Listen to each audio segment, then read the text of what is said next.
Welcome back to episode of car talk. हमारे एक हसन साहब इस्लामाबाद से वो कह रहे हैं कि मैंने पाकिस्तान में देखा है अभी इस्लामाबाद के अंदर नई बिल्डिंग्स बनना शुरू हो गई हैं और काफ़ी बड़ी बिल्डिंग्स बन रही हैं। Ground plus 15 ground plus 20 buildings बन रही हैं। बट उसमें प्रॉब्लम ये आता है कि वो उनका प्लान वगैरह सब कुछ अच्छा है लेकिन वो टाइमली बन नहीं पाती। तो अब अगर जैसे मैंने इन्वेस्टमेंट करनी है, मैंने अपार्टमेंट लेना चाहता हूँ, मेरा प्लान है कि मैं किसी अच्छी बिल्डिंग में लूँ, तो मैं अब उसमें लूँ तो उसमें ख़तरा ये है कि वो बिल्डिंग पता नहीं कब तक बनेगी। तो इस चीज़ को कैसे इंश्योर किया जाए कि बिल्डिंग टाइप में बनेगी और बिल्डिंग में कोई प्रॉब्लम नहीं होगा, ये बात करते हैं।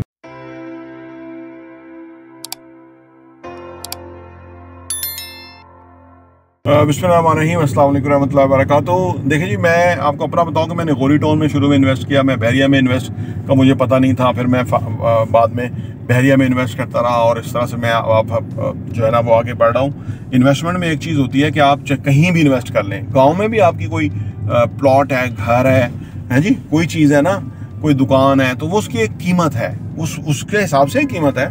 तो वो कीमत है तो आप उसके मालिक हैं और कल को आप उसको इन कैश करेंगे तो वो आपके लिए एक असासा है।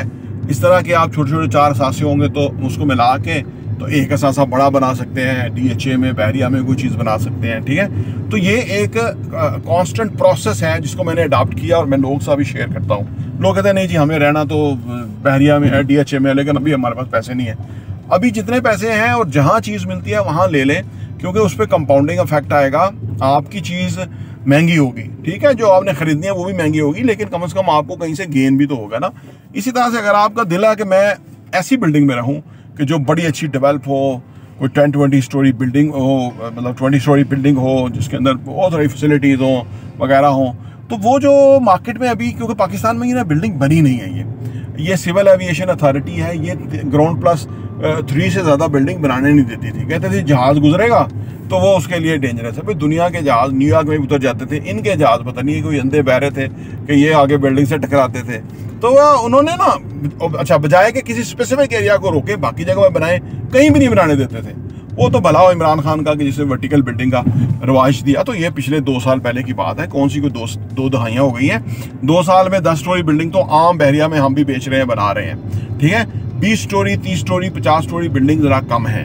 तो आप ऐसा करें कि 10 स्टोरी बिल्डिंग में इन्वेस्ट कर लें, तो जो 20 स्टोरी, 30 स्टोरी, 50 स्टोरी बिल्डिंग बन जाएंगी ना, तो वो आप जब बन जाए तो उसमें ले लें, बजाय कि आप पहले लें और उनका प्रोग्राम ही ना बने। उनको पार्टनर होते हैं, पैसा लगता है, वो पैसा इकट्ठा हो नहीं पाता, 100 रीज़न होती है।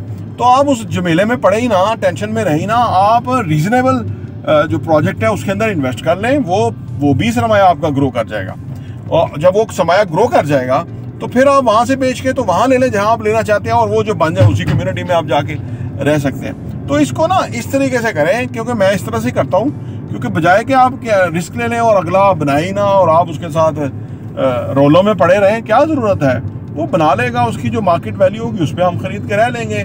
फिलहाल हम जो कर रहे हैं हमें सही है, हमारा पैसा सिक्योर है, हमारे पैसे के ऊपर प्रॉफिट होगा और वो फ़ायदा होगा।